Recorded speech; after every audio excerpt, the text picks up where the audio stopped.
apa sih yang kemudian sudah dilakukan Prabowo terkait pendidikan, dan kira-kira apa saja yang masih kurang dan perlu dimaksimalkan di era pemerintahan Presiden Prabowo ke depan? Keinginan masyarakat tuh hanya satu kok.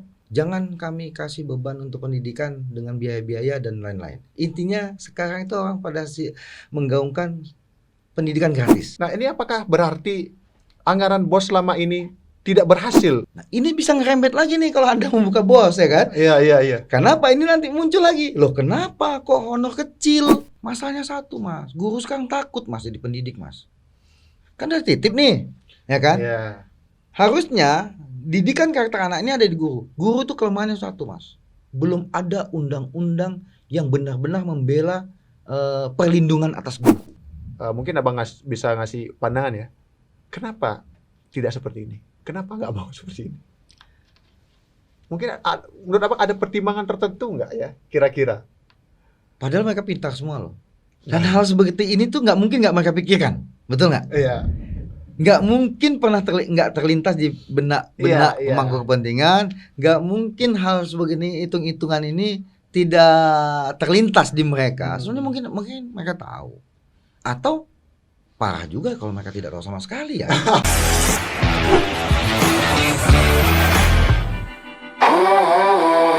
Oke, Bang Aliza Gunado, sorry Bang, masih lah ya, kita baru Iya. pertama kali ketemu, maaf ya Bang ya. Nggak apa-apa. Bang Aliza Gunado, yang ya kalau kita cari di internet profilnya itu aktivis kebangsaan. Meskipun kalau kita ya Bang ya, saya telisik lagi, itu banyak banget rekam jejak profilnya. Salah satunya membahas soal kebijakan pemerintah banyak yang disorot. Sering jadi pembicara juga Bang ya. Nah, kita di sini ngundang Abang tentu ada hal yang ingin kita gali bareng dan ingin kita tanyakan dan juga perdalam. Terutama soal kebijakan pemerintah terkait pendidikan. Nah, hari ini kan kita ramai nih, banyak orang yang membahas 1 tahun kinerja Pak Presiden Prabowo. Semua selalu dihubungkan ke situ. Tetapi tidak banyak yang membahas soal pendidikan, Bang. Dan salah satu orang yang mungkin kita rasa punya konsep soal pendidikan yaitu Abang Aliza. Nah, di sini akhirnya kita mau mengundang Abang dan alhamdulillah Abang mau datang. Terima kasih sebelumnya, Bang. Jadi gini, Bang. Kita nggak lama-lama ngobrol atau pembukaan terlalu lama, saya langsung tembak Abang dengan pertanyaan. Gimana? Boleh? Boleh. Oke.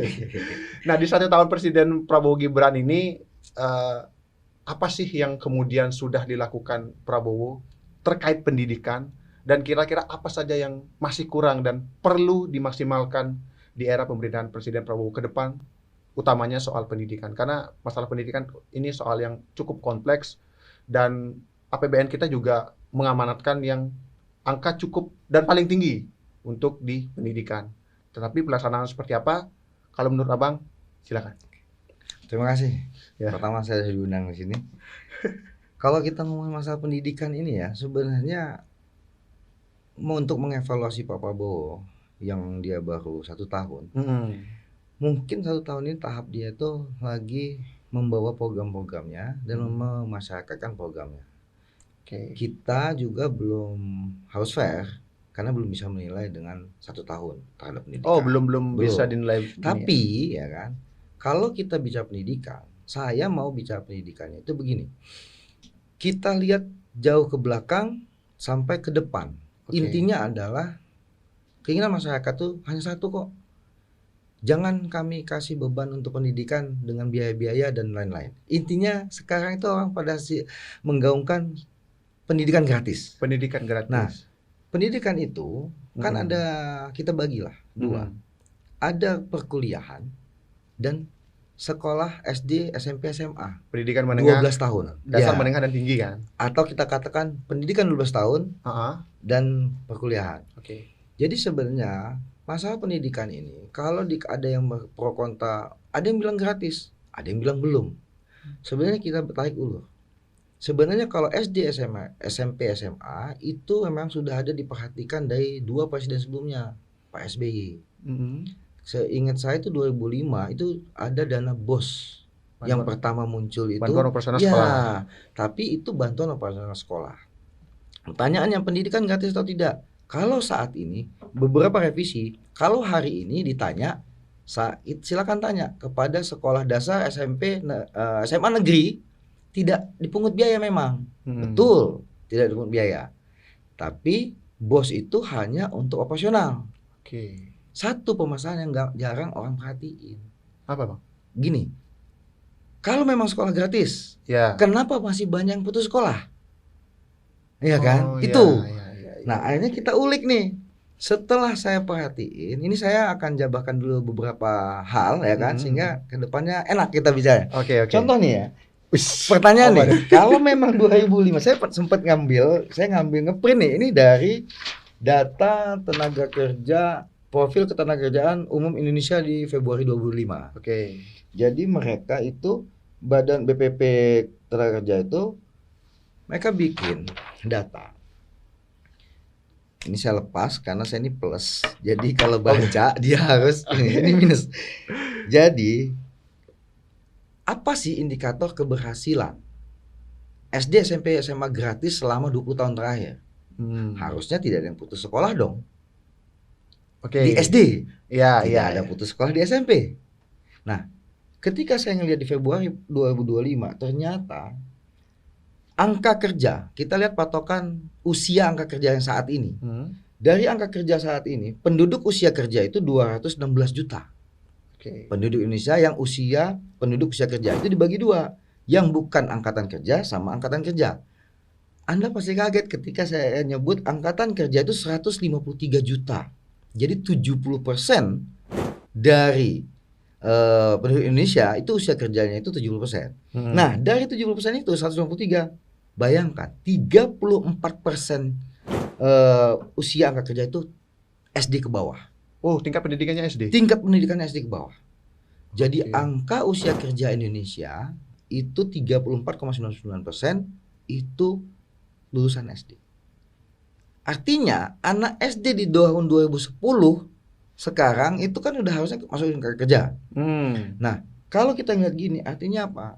Kenapa pertanyaannya anak SD sampai 53 juta, anak SMP 27 juta, lulusan SMA 32 juta, lulusan SMK 20 juta.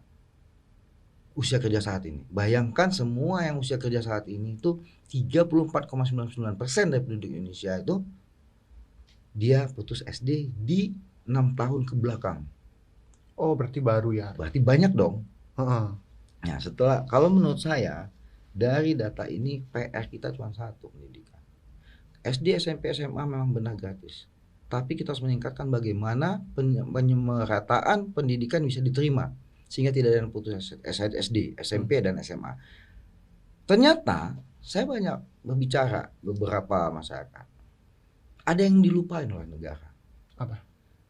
Orang putus sekolah itu karena memang benar bantuannya untuk, tapi saya misalnya seorang anak mau sekolah, seragam harus beli sendiri. Oke. Sepatu, alat tulis, nah itu biaya. Jadi sehingga keluarga-keluarga itu kan mungkin ya selalu mengatasnamakan ekonomi. Nah, PR bangsa kan harusnya wajib supaya mencerdaskan bangsa. Ya, itu undang-undang. Catatannya itu kan mencerdaskan. Jadi bagaimana pemerintah supaya mencerdaskan? Nah, kalau saya memiliki konsep begini. Untuk SD, SMP, SMA, kita sama-sama berhitung. Jadi saya ngebuka juga data BPS bahwa anak SD tahun 2025 ini yang aktif itu 20 juta sekian. Kalau yang SMP itu 7 juta sekian. Yang SMA itu sekitar 3 juta sekian. Bentar, saya takut salah. Kita sama-sama buka. Saya juga ada data. SMP 7,3 juta, ya kan? Benar.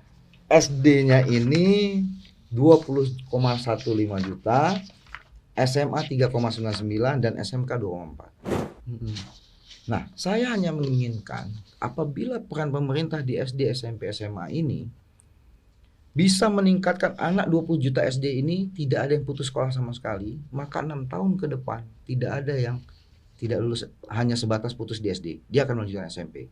Apa caranya Bang Alija? Pasti kan begitu, nah. Iya.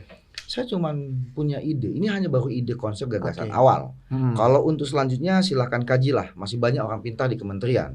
Termasuk abang ya? Saya kebetulan tidak belum masuk ya. Ini konsep yang ingin disarankan gitu ya? Saya hanya menyarankan. Kita coba hitung sama-sama. Mungkin biar kawan-kawan yang nonton juga bisa ngitung sama-sama dan mencari mencari apa namanya? Mencari baru awal-awal udah dia ngitung gitu ya, literasi masing-masing. Kita coba bayangkan. Kalau dia SD, SMA ini orang tuanya tidak lagi memikirkan biaya untuk alat tulis, maka berapa sih pemerintah yang akan menanggung?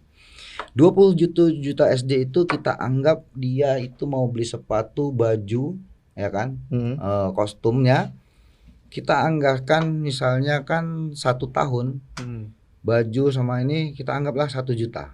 Ini udah lumayan gede menurut saya ya. Karena saya dari keluarga yang kebetulan waktu itu tidak mampu. Ibu saya hanya guru SD, ayah saya udah meninggal waktu saya kelas 6 SD kan gitu. Nah, dia yang butuh per semester itu dia akan butuh alat tulis. Ya, betul. Jadi alat tulisnya kita misalkan lah, asumsi saya 500.000 dia buku dan alat tulis dan lain-lain. Artinya satu anak 1,5 juta. 500.000 1,5 juta ini kita anggap begini. 1 semester itu 2 kali belanja. 2 kali belanja. 1 tahun apa 1 semester? 1 semester untuk yang alat tulis, ATK ya, alat tulis dan lain-lain. Kalau tas dan sepatu kan 1 juta tadi, 1 tahun sekali. Artinya 1,5 juta. Dikali 20 juta anak SD. Yang SMP kita 1,5 juta dikali 7,3. SMA dikali 1,5 juta. SMK juga 1,5. Nah, artinya ini total ini adalah 30 seluruh penduduk yang aktif ya, SD, SMP, SMK. Kita hitung, kita jumlah aja. Misalnya ya 20 juta ditambah 7,3 juta yang anak SMP, ditambah 3,9 juta anak SMA, ditambah 2,43. Ini kita disclaimer dulu, ini kita membahas sekolah negeri. Oke, di luar swasta. Ya.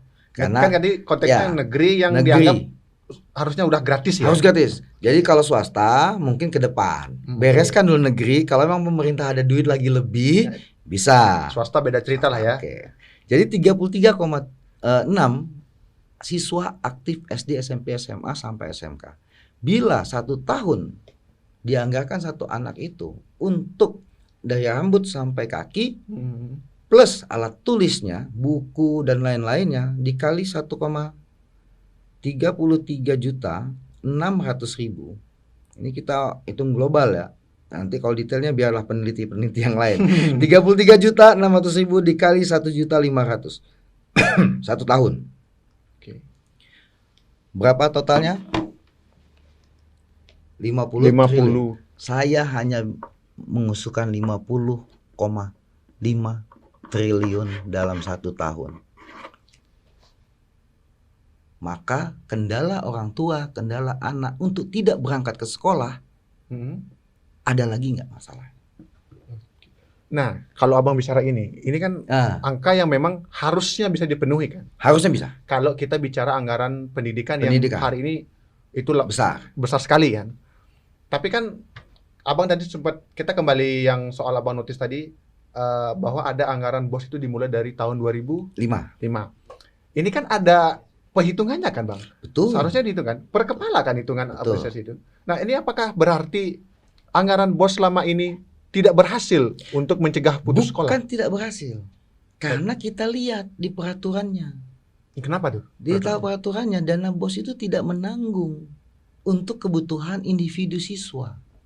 Dia hanya menanggung biaya-biaya pengadaan dan lain-lain.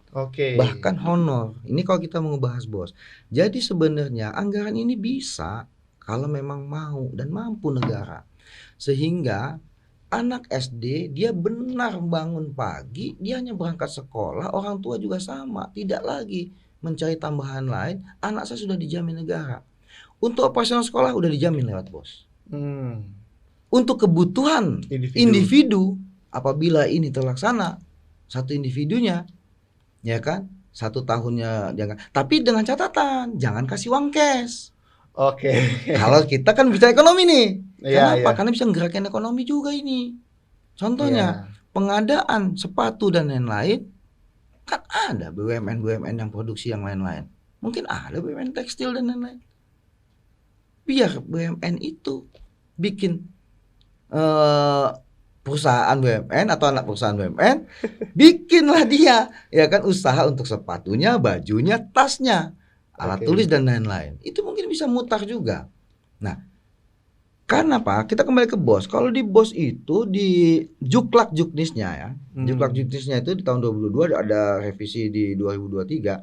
Karena BOS yang reguler, dana BOS reguler itu hanya untuk saat penerimaan peserta didik, pengembangan perpustakaan, pelaksanaan kegiatan belajar dan ekstrakurikuler, pelaksanaan kegiatan asesmen, pelaksanaan administrasi sekolah, kegiatan sekolah, pengembangan profesi guru dan tenaga pendidik, pembiayaan langganan daya dan jasa, mungkin listrik dan lain-lain, pemeliharaan sarana dan prasarana sekolah, itu pengadaan lagi, penyediaan alat multimedia belajar, penyelenggaraan kegiatan peningkatan kompetensi, penyelenggaraan kegiatan dalam mendukung keterserapan lulusan. Nah, yang terakhir dari semua rentetan, yang paling ujung apa? Pembayaran honor. Nah, ini bisa ngerembet lagi nih kalau Anda membuka BOS ya kan? Iya. Kenapa ini nanti muncul lagi? Loh, kenapa kok honor kecil? Di ujung lagi kan ya kan? Di tahun ujung. Banyak kan sekarang lagi viral honor kecil. Iya, Sebenarnya kalau memang karena dana BOS ini kan dikelola oleh sekolah. Itu sebenarnya ada kasus baru akhirnya kalau buka ini. Kita tutup yang ini. Artinya kalau memang kebutuhan siswa dan siswi itu dibantu negara dengan total nilai yang tadi sekitar 50 triliun, maka dia tidak ada lagi beban untuk datang ke sekolah. Baju semua seragam dan sepatu sama di negeri. Tidak ada tampak kaya dan miskin, tidak ada yang mencolok, dan itu ditanggung negara semua.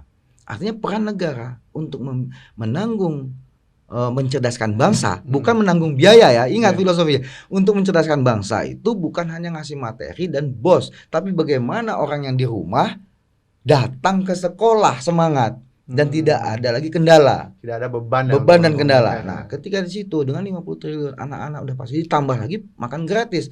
Mereka udah disiapkan pakaian dan segala macamnya, alat tulis, mereka sampai sekolah mengenyam pendidikan dan mereka juga dikasih makan siang gratis. Maka mungkin itu salah satu negara yang akan diterima oleh permasalahan sekarang. Itu contoh. Nah, sekarang kita kembali ke BOS. Permasalahan sekarang geser. Itu siswa nih. Ke guru akhirnya kan. Guru banyak menuntut kesejahteraan dan banyak menuntut yang tenaga honorer menuntut kesejahteraan. Sebenarnya kalau mau menegakkan Juklak Juknis BOS, ada lagi Mas, pasal 40 Mas, bahwa pembayaran honor dalam pasal tadi yang di atas, ayat 39 huruf L, kan tadi di bawah tuh L, ternyata digunakan paling banyak 50% dari keseluruhan jumlah alokasi dana BOS reguler. Mas bayangkan? 50%. Maksimal 50%. Artinya Mas, A, B, C, D, E, F, G, H, I, J, K, kalau ini 50% tapi 50% di honor, Mas bisa hitung sendiri. Teman-teman bisa hitung sendiri. Contoh, saya tanya, Mas, dana BOS tuh kira-kira dianggarin berapa sih kira-kira? Yang SD? Ada nggak? 500 SD kan? itu 940.000 per kepala kalau nggak salah. Let's say kita anggaplah dana BOS itu 800 lah, kita ambil yang kecil ya, 800.000 per individu. Kalau 50%-nya itu berapa? 400.000 Mas. Saya kecilkan lagi lah 400.000. Kalau yang untuk tenaga honorer di sekolah itu dianggarin 200.000 per kepala, tinggal kali jumlah. Kalau tenaga honorernya ada 10, artinya 200.000 anggaran dari BOS ya, 200.000 dikali jumlah kepala dibagi guru honor yang ada.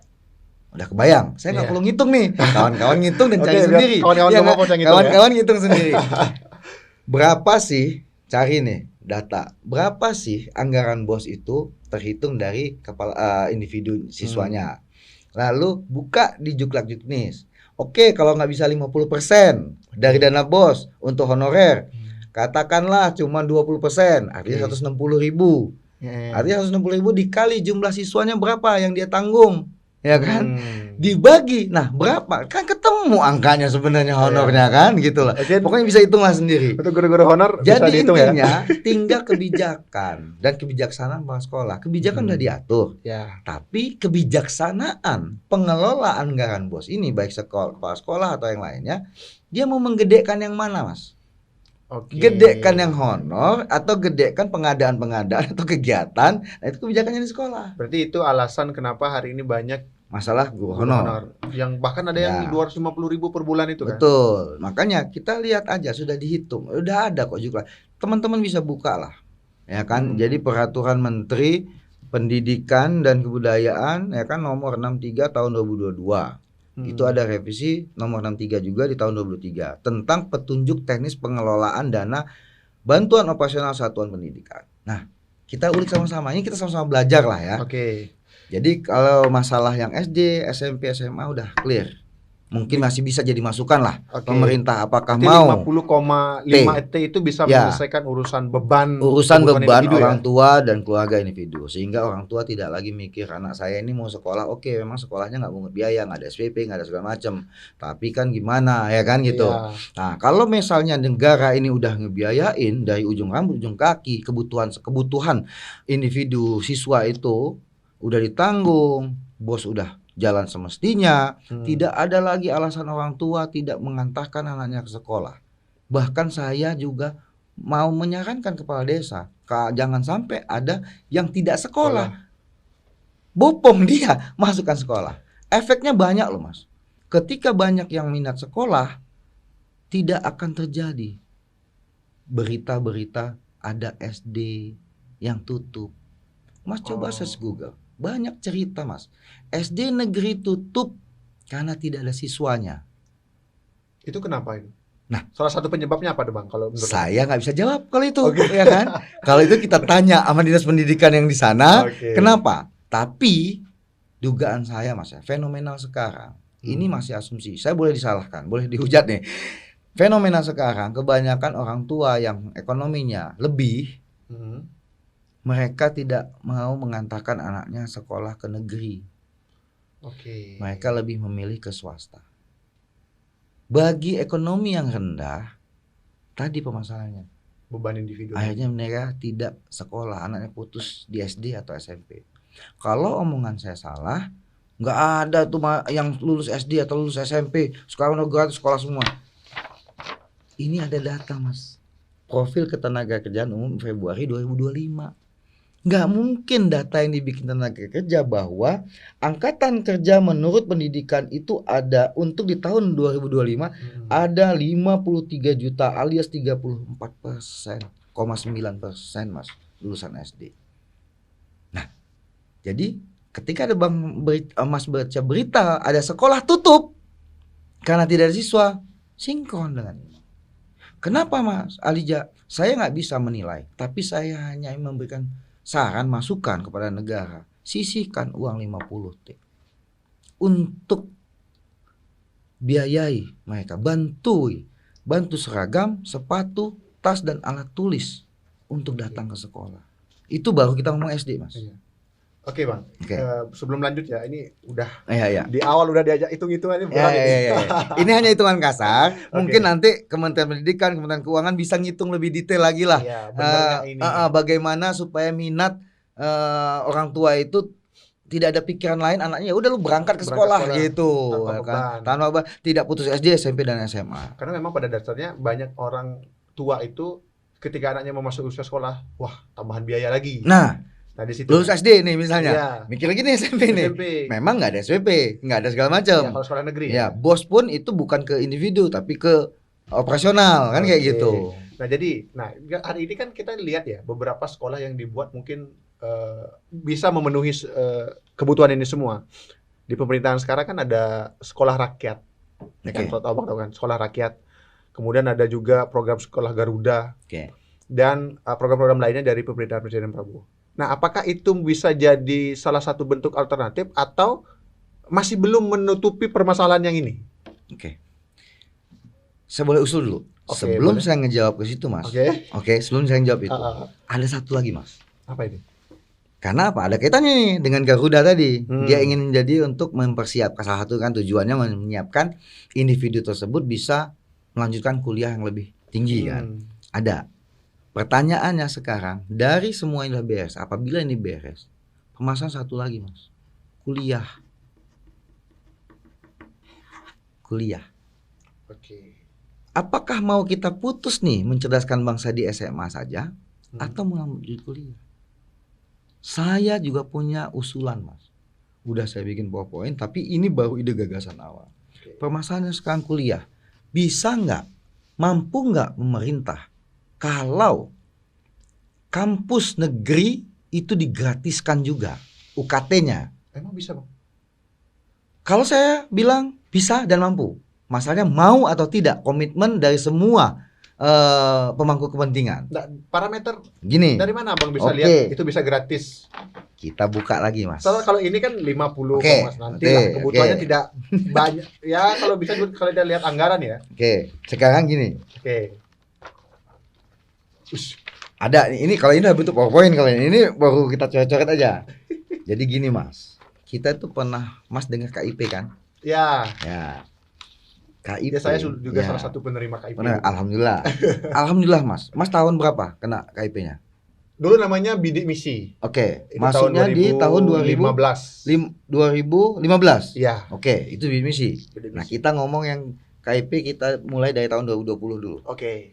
Di tahun 2020 total penerima 552.000. Anggaran 3,37. Tahun 2025 ini dianggarkan 1 juta. Penerima 14,69 triliun Mas. Sumbernya ini saya ngelihat dari terkait daftar beasiswa KIP ya. Ini ada datanya. Nah, ternyata Mas, di KIP itu mereka itu mengklaster 3 kelas kan, A, B, C. Yang biaya kuliah per semester 2,4 sampai tertinggi 12 juta per semester. Lalu dibantu biaya hidup juga. Klaster 1.800 sampai 1,4. Nah, saya Mas, dari sini saya ini kalau ada kelemahannya satu aja. Dia ini KIP dia mengakomodir swasta dan negeri. Itu saya salah mungkin kalau ngomong kelemahan. Mungkin itu adalah perbedaannya dari konsep saya. Dia swasta dan negeri. Saya tidak mau menghapus KIP Mas. Yang berjalan program pemerintah silahkan jalan. Kenapa? Itu ya karena ada swasta. Ya udah, yang udah menerima jalankan. Tapi yang khusus untuk negeri, saya mau nawarin begini Mas. Saya ada opsi Mas, opsi 1 nih Mas. Jadi saya sudah melihat, ini kita contoh kasus Mas. Mas tahu UKT itu ada beberapa klaster. Ini dari keputusan rektor UI. Ini kita contoh kasus UI nih. Mungkin paling agak mahal lah ya. Kalau yang negeri yang di provinsi kan mungkin lebih di bawah mungkin angkanya dan lain-lainnya.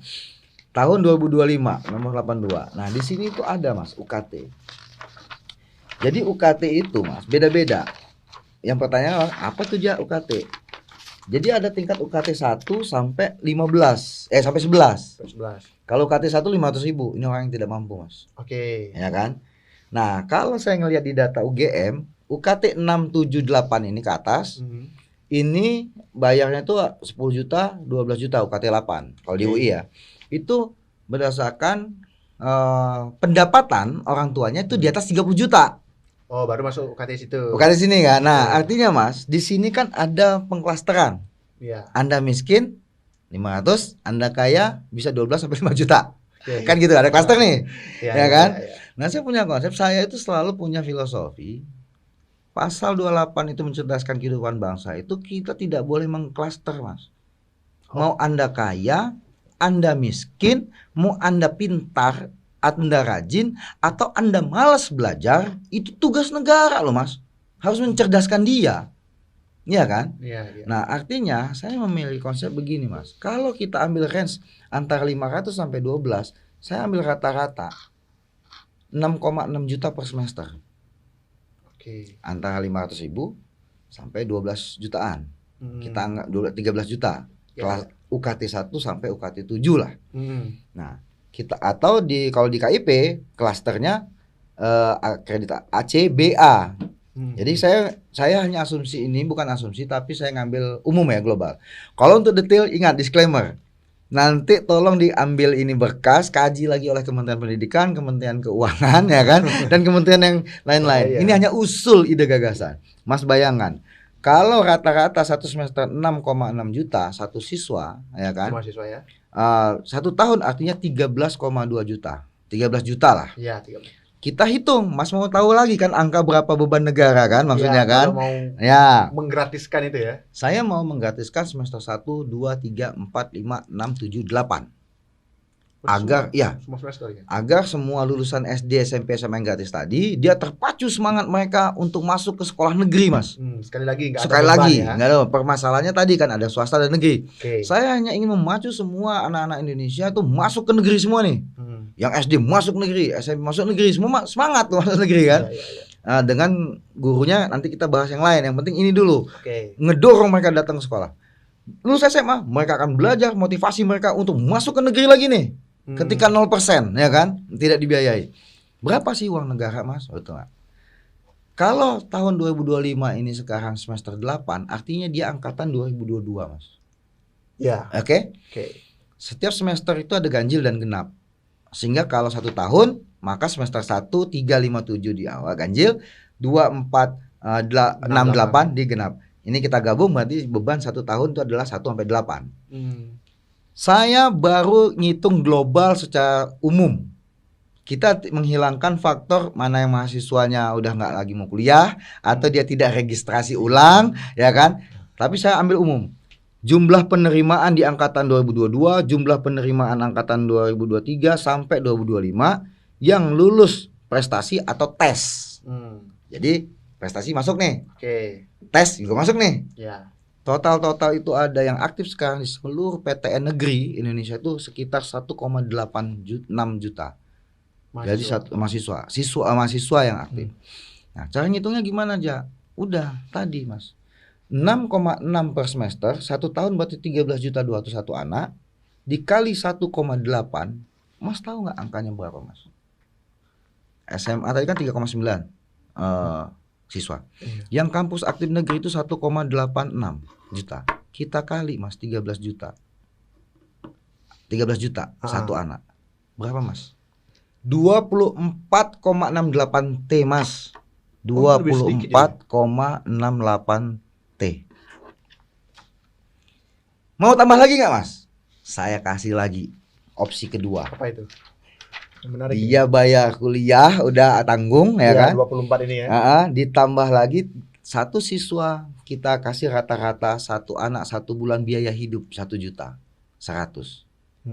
Kalau dia nggak ngekos ya mungkin untuk ongkosnya. Terserah lah, yang penting kan. Ini saya nyontek program KIP lagi nih, ya kan? Tapi saya menyempurnakan aja. Dikali 1,8 juta, Mas.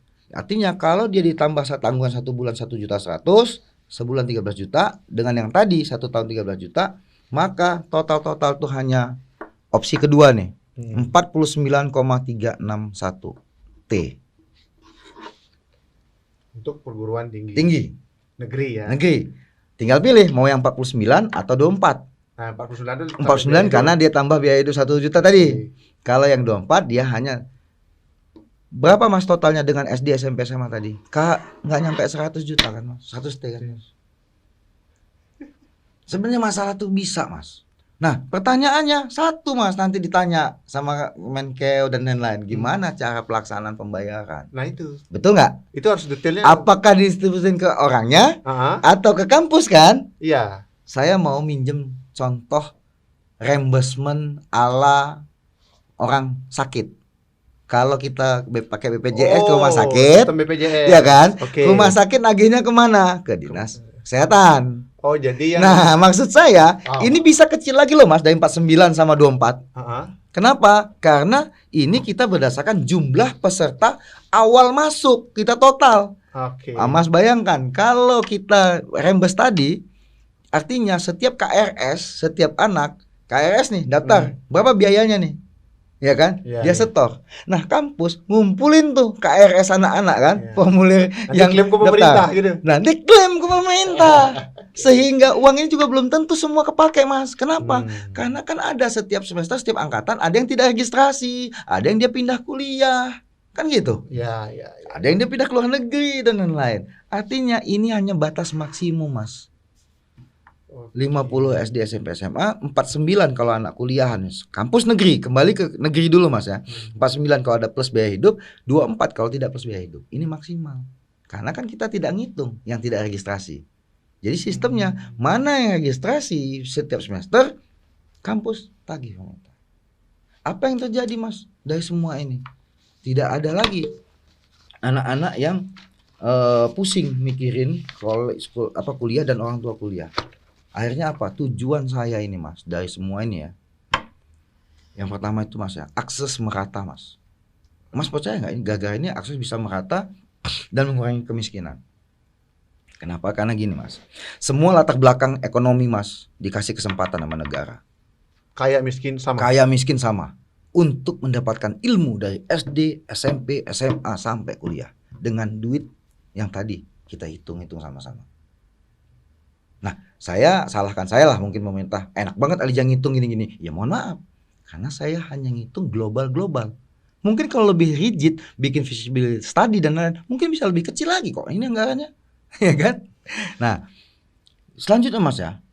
Akhirnya apa? Kalau kesempatan merata siapapun, tidak ada pandang bulu, Mas. Mas bisa sekolah semua, Mas.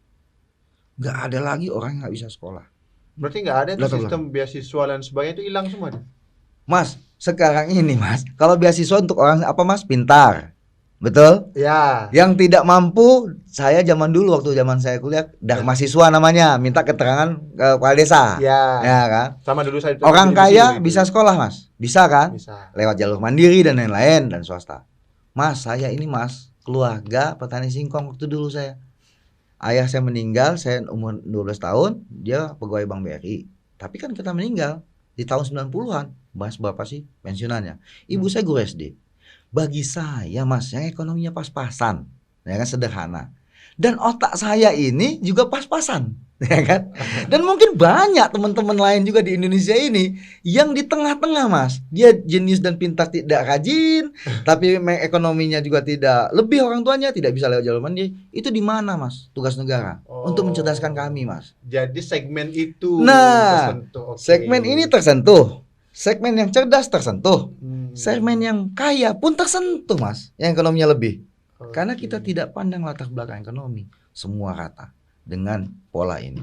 Lalu akhirnya apa, Mas? Pertama tadi. Kedua, negara itu mewujudkan namanya keadilan sosial. Iya dong. Ya nggak pandang bulu. Saya miskin, pintar, rajin, malas. Tetap dikasih kesempatan yang sama. Anda ini ilmunya, ini fasilitasnya, ini tempatnya sekolahnya. Anda harus jejal dengan ilmu. Kalau hasil ya itu udah kembali ke individu, Mas. Karena apa? Negara wajib menyediakan. Nah yang ketiga, Mas, dengan pendidikan ini semuanya, itu ningkat nggak sumber daya manusianya kita? Ya, kalau pasti dong. Sehingga data tenaga kerja tadi yang lulusan SD 53 juta tidak akan terjadi lagi tahun depan, 5 tahun lagi, 10 tahun lagi. Ningkat dong, Mas. Akhirnya kenapa bisa ningkat ya? Karena gini, Mas. Siswa sama mahasiswa hanya fokus belajar. Karena ada sebagian, Mas, yang kayak saya, yang kelompok-kelompok kelas saya harus mencari sampingan sambil kerja. Ya. Untuk membantu orang tua. Meringankan beban. Karena tidak bisa dapat di kelas yang 500.000, tidak mampu yang kelas 12 juta tadi kan. Yang UKT tadi 12 juta kan. Iya, yang UKT tadi kan. 500.000 kan masuk. Saya masuknya yang 3 juta misalnya kan. Kan kayak gitu. Bayangin. Ini kan hanya keluh kesah dari pengalaman kan. Akhirnya apa? Ketika semua ada kesempatan, fokus kita kuliah. Kuliah aja, sekolah aja kan. Mas tahu nggak apa yang dihasilkan? Tenaga kerja yang terampil dan inovatif, Mas. Kenapa? Karena kan dia selain sibuk itu, dia bisa nambah skill yang lain, soft skill lain dong.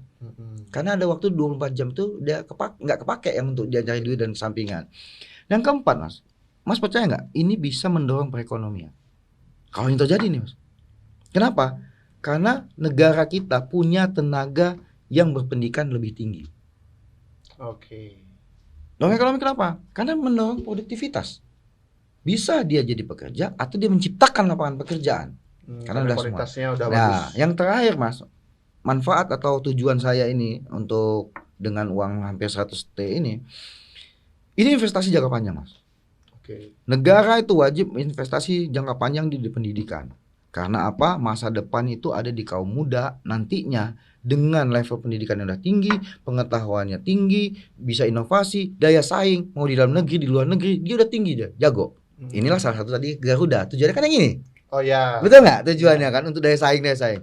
Lalu ketika edukasinya itu udah nyampe ranah perkuliahan atau SMA, percaya nggak?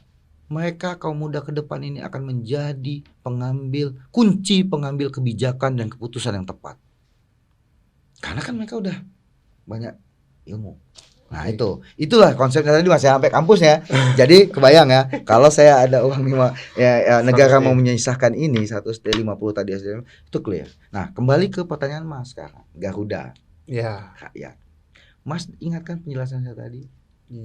Rakyat, sekolah rakyat saya tanya. Hanya untuk orang miskin kan Mas? Ya. Tidak mampu kan? Tidak mampu.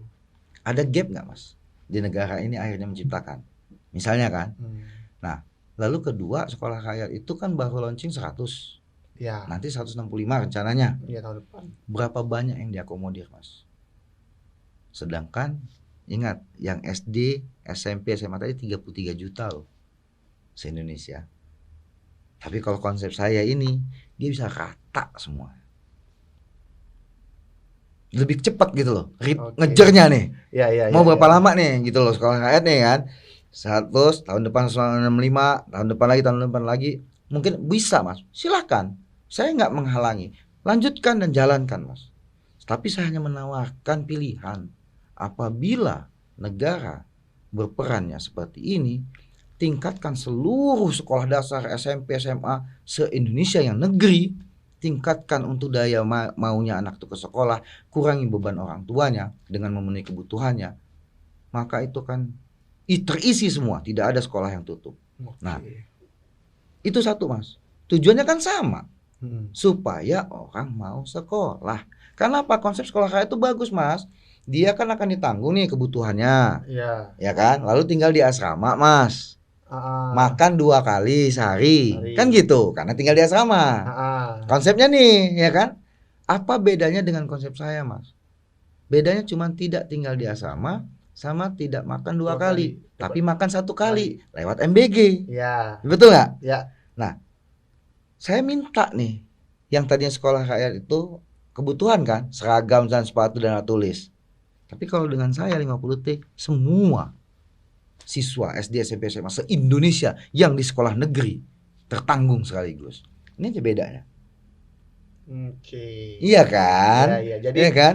Gap tadi tuh nggak ada yang tidak ada dong klaster-klasteran ya kan. Tapi apa? Saya minta satu makan gratis yang dari sekolah rakyat ini ya kan, sama yang kebutuhan hidup. Totalnya sekian, beres Mas. Itu sekolah rakyat. Kalau sekolah Garuda nih. Nah, sekarang kita bahas sekolah Garuda. Boleh aja Mas. Silahkan jalankan, sah-sah saja, bagus Mas. Bagusnya kenapa? Karena dia mau fokus hanya 4. Keilmuan sains, teknologi, engineering, sama matematika. 4.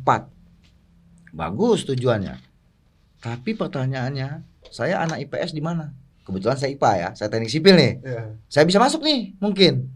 Tapi belum tentu kalau saya nggak lolos seleksi. Iya, saya anak IPS nih. Nah, anak IPS, Mas di mana? Saya nggak menjat apa-apa, saya cuma nanya. Oke. Mas, yang bukan di STEM tadi di mana? Peran negaranya untuk mencerdaskan tadi, ya nggak? Iya. Saya cuma nanya loh, ya kan? Saya cuma nanya, saya tidak mau ke arah mana-mana.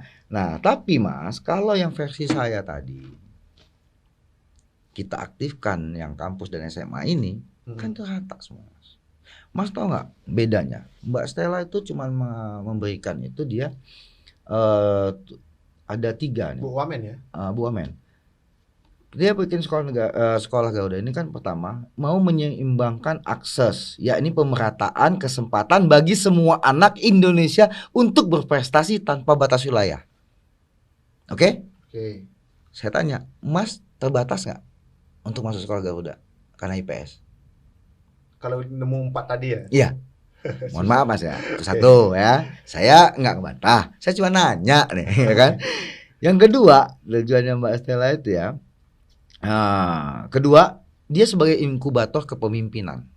Dia mau ngegodok anak-anak itu untuk menanamkan karakter dan nilai-nilai kebangsaan yang bagi calon pemimpin masa depan.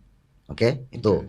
Yang ketiganya dia mau penguatan prestasi dan pengabdian sehingga siswa-siswa itu berprestasi akademik tinggi untuk keluar negeri. Oke. Pertanyaan saya gini, Mas. Nomor 1, nomor 2. Nomor 2, nomor 3 itu kan bisa juga, Mas.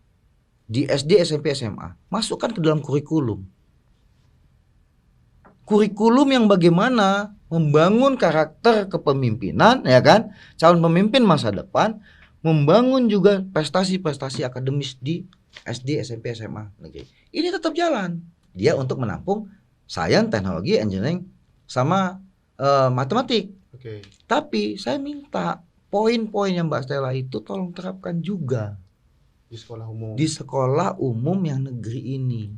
Dengan sekolah ini gratis, konsep Mbak Stella itu saya minta untuk dibikinkan juga kurikulum ini, ya kan? Oke lah, bukan yang ininya prestasinya, karena kan kita mau bikin prestasi semua nih anak, ya kan? Jangan 1, 2 aja itu. Tapi kita kasih kurikulum yang poin 2 dan 3 karakter kepemimpinan, dia bisa jiwa saingnya itu masukkan. Bisa. Jadi tetap aja jalan Mbak Stella. Kedua, berapa yang mau diakomodir sama KSR tadi? Berapa banyak yang mau diakomodir sama sekolah Garuda? Betul nggak? Ini anak SD, SMP, SMA 33 juta loh.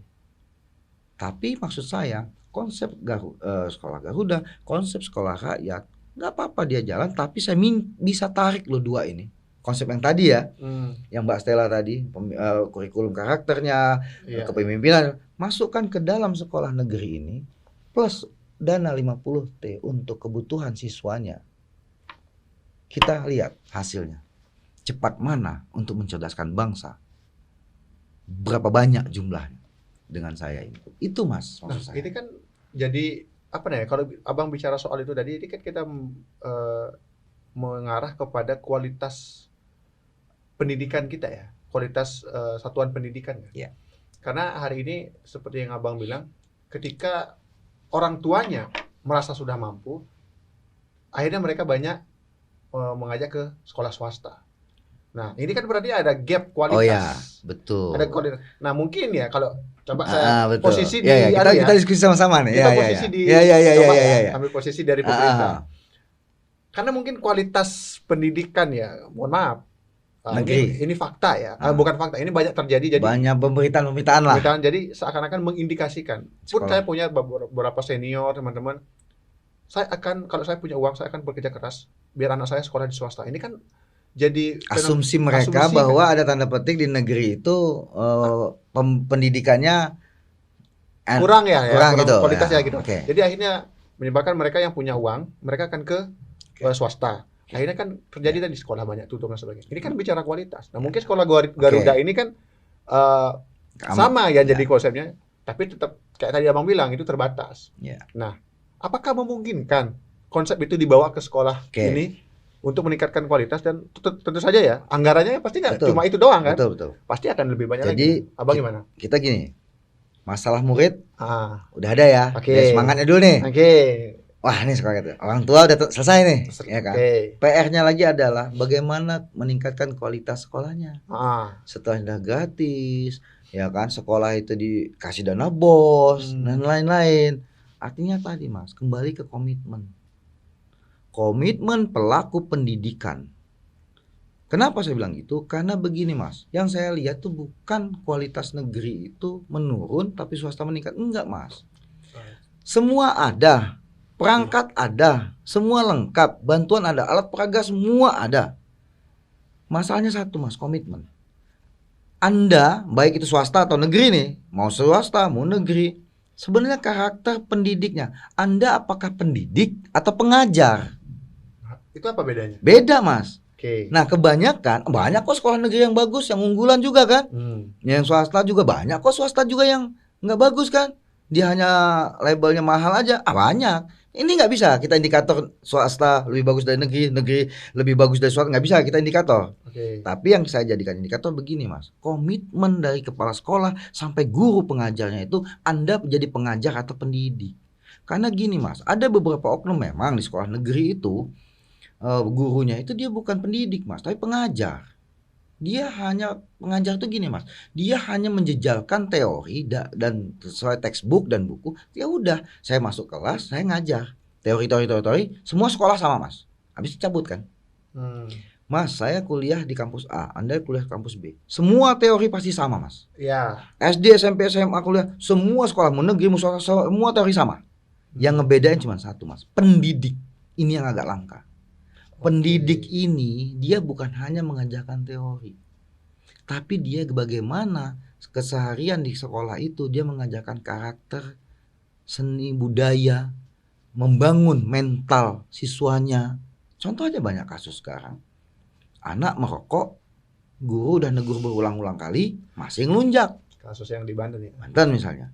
Sekarang pro kontra dong Mas. Ada yang pro gurunya keras, di istilah netizen itu apa? Didikan VOC, ya kan? Ya, ada pro yang gitu. Ada juga orang tua yang kontra. Nggak boleh dong kasar. Kan gitu.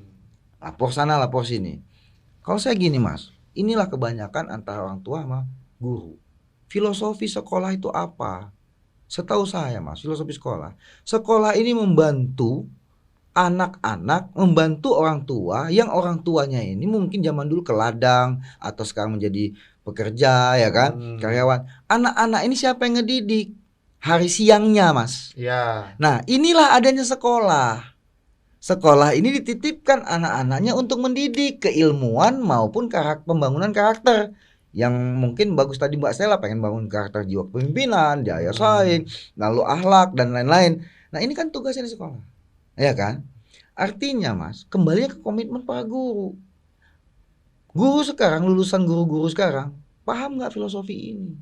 Bahwa Anda bukan hanya pengajar teori, tapi Anda pendidik membangun karakter masa depan bangsa itu ada di sini, ya kan? Nah, komitmen Mas. Jadi bagaimana supaya orang-orang komen? Ya inilah yang harus kita kan pada program pemerintah guru-guru sertifikasi. Ya. Nah, bagaimana menumbuhkan guru-guru ini untuk menjadi pendidik? Masalahnya satu Mas, guru sekarang takut Mas jadi pendidik Mas.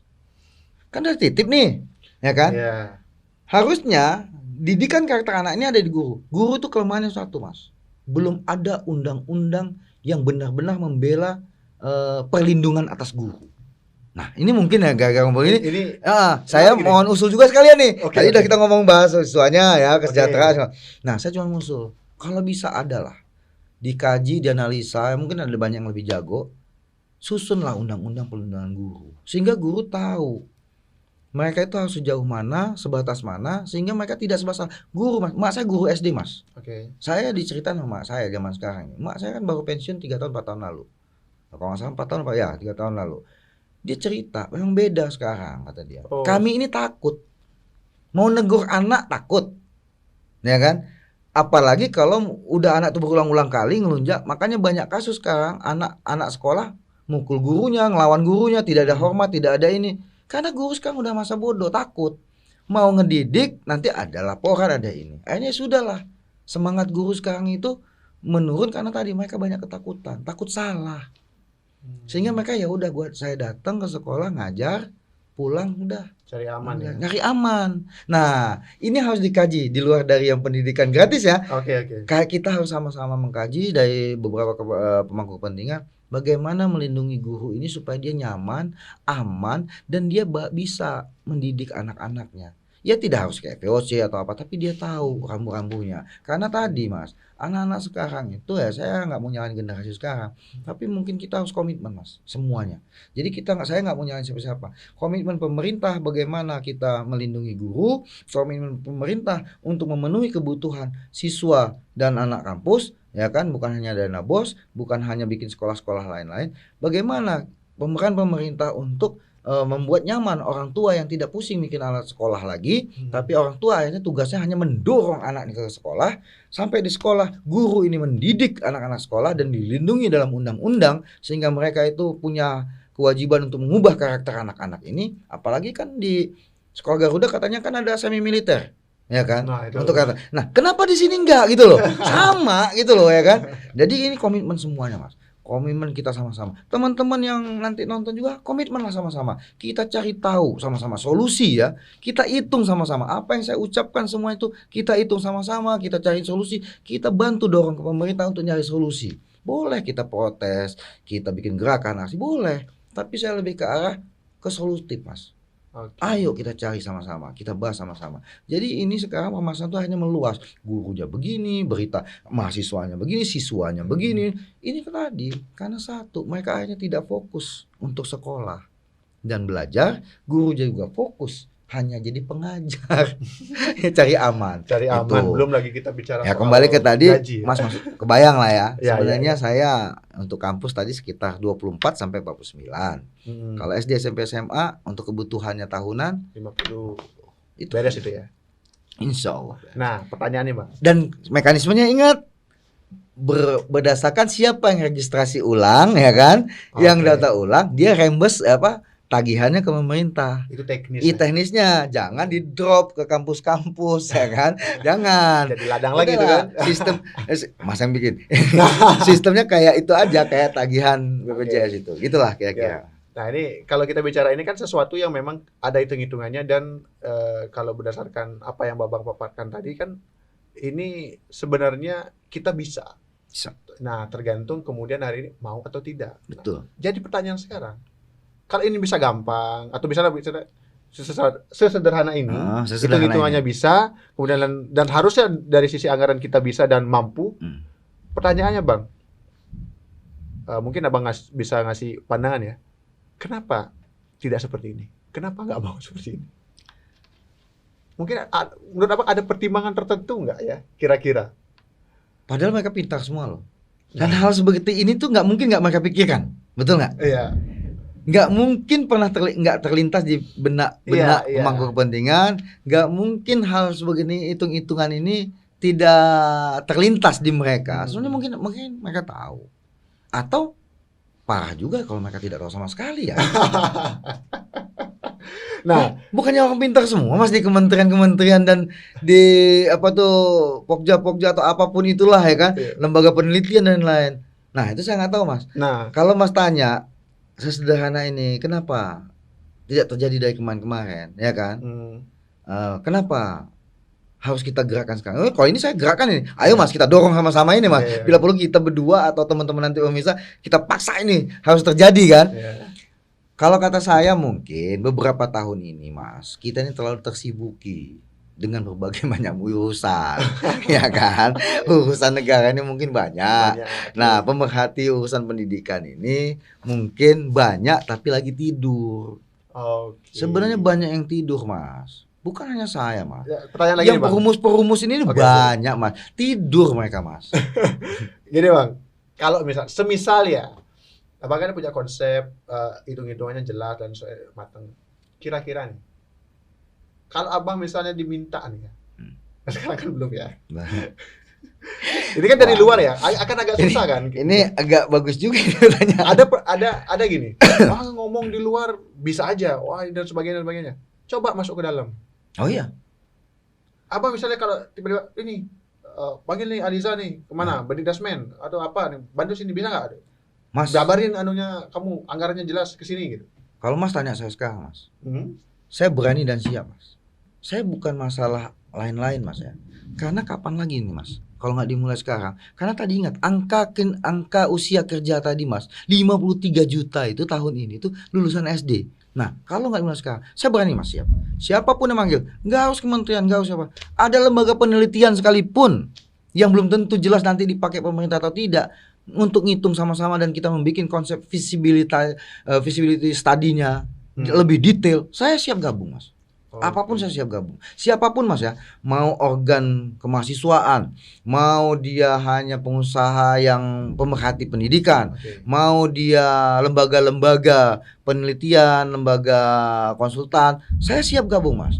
Baik itu, apalagi kalau pemerintah, eksekutif, legislatif mau intinya pengen mengulik lebih detail lagi, lalu membuat hitungan detail lagi sampai uji kelayakannya, saya akan siap gabung, Mas. Kapanpun dan dimanapun.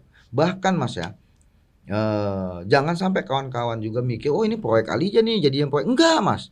Ingat, tadi filosofinya Mas. Jangan uang ini diturunkan kepada siapapun, tapi bikin sistem tadi reimbursement kayak BPJS ya. Kayak BPJS, tapi bedanya nggak bayar ya. Ya. Nah, kami hanya mekanismenya aja. Sehingga uang itu dari negara.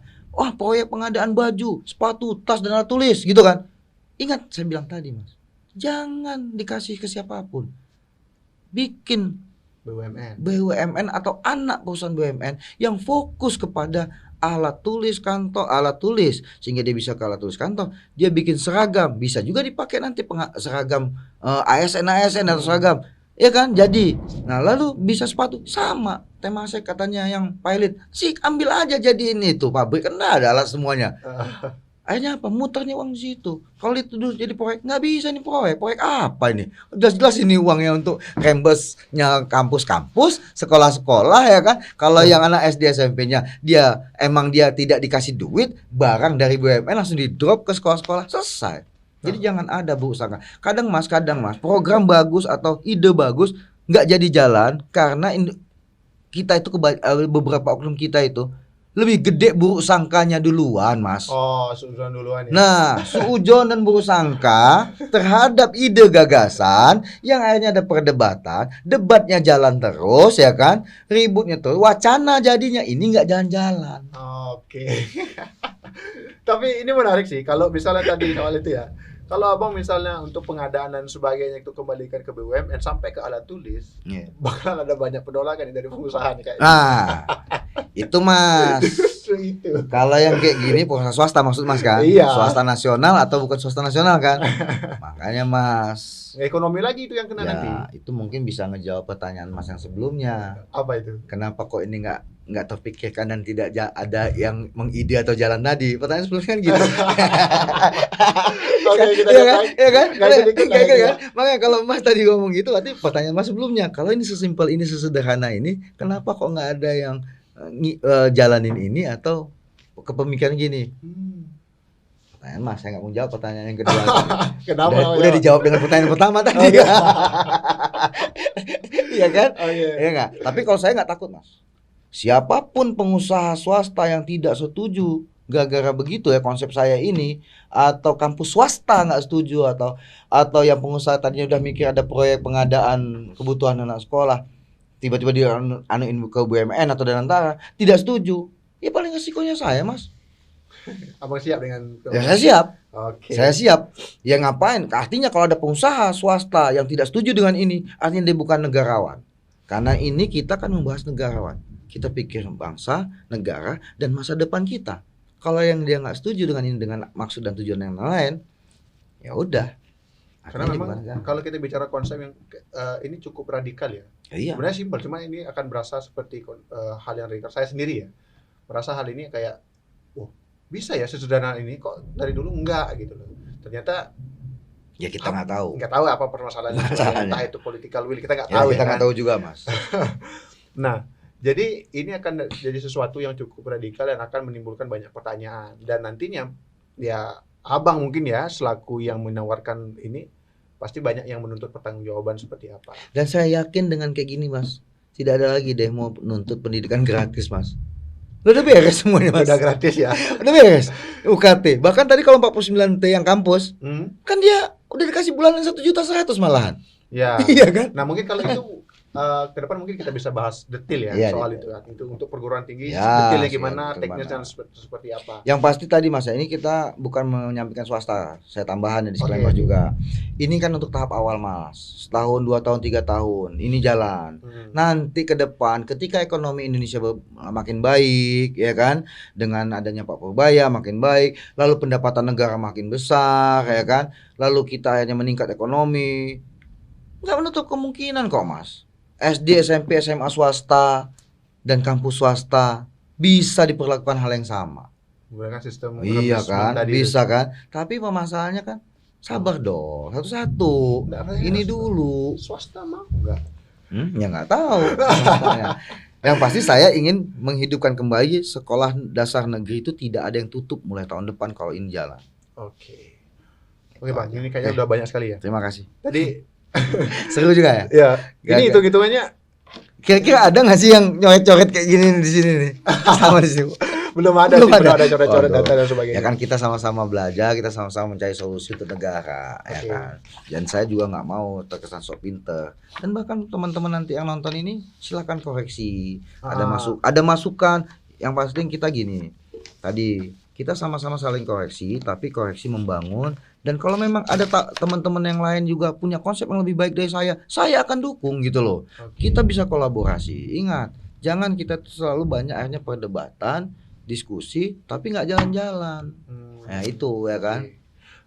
Terakhir Bang, minta pendapat atau dan evaluasi serta saran Abang ke pemerintahan Presiden Prabowo hari ini soal pendidikan secara umum. Apa yang kemudian harus digerakkan hari ini untuk bisa mencapai yang namanya kewajiban negara mencerdaskan kehidupan bangsa serta mengevaluasi apa yang sudah dilakukan dan harus dilakukan ke depan oleh Presiden Prabowo sampai 2029 atau mungkin kalau mau lanjut lagi sampai seterusnya.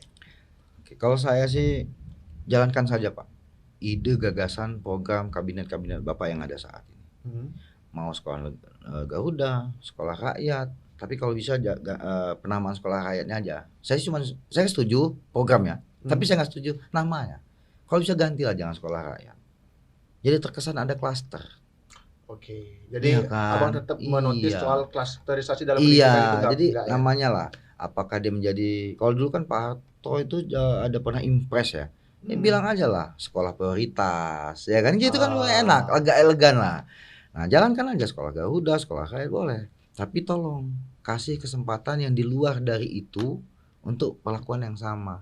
Minimal tidak sama persis, tapi jalankan ide, gagasan, konsep awal saya tadi. Bisa kok SD, SMP, SMA itu kita cover, negara cover untuk kebutuhan siswanya. Kampusnya tadi bisa di cover kok. UKT-nya itu jadi 0% semuanya. Itu bisa. Sehingga tidak ada lagi keributan, kegaduhan terkait sekolah gratis, pendidikan gratis. Nah emang sudah ada, bisa dilakukan. Tidak ada lagi sekolah-sekolah yang tutup. Tidak ada lagi orang tua yang takut untuk melanjutkan anaknya sekolah. Tidak ada lagi nanti ke depannya yang pembanding. Wah jangan masuk negeri, swasta saja yang bagus. Tidak ada lagi Mas. Tingkatkan kualitas guru, tingkatkan juga perlindungan guru untuk mendidik. Jangan sampai guru akhirnya belok, yang tadinya jadi pendidik malah hanya jadi pengajar. Nggak bisa, karena tugas negara. Kalaupun memang suatu saat nanti saya dibutuhkan oleh negara ini, ya saya siap juga. Mau dia untuk pendidikan dan lain-lain. Karena kebetulan saya juga lagi ngebangun Mas. Saya lagi berusaha ngebangun sama kawan-kawan, beberapa kawan-kawan itu saya mau ngebangun sebuah perkumpulan lah, komunitas. Kita tuh komunitas untuk meninjau segala kebijakan negara.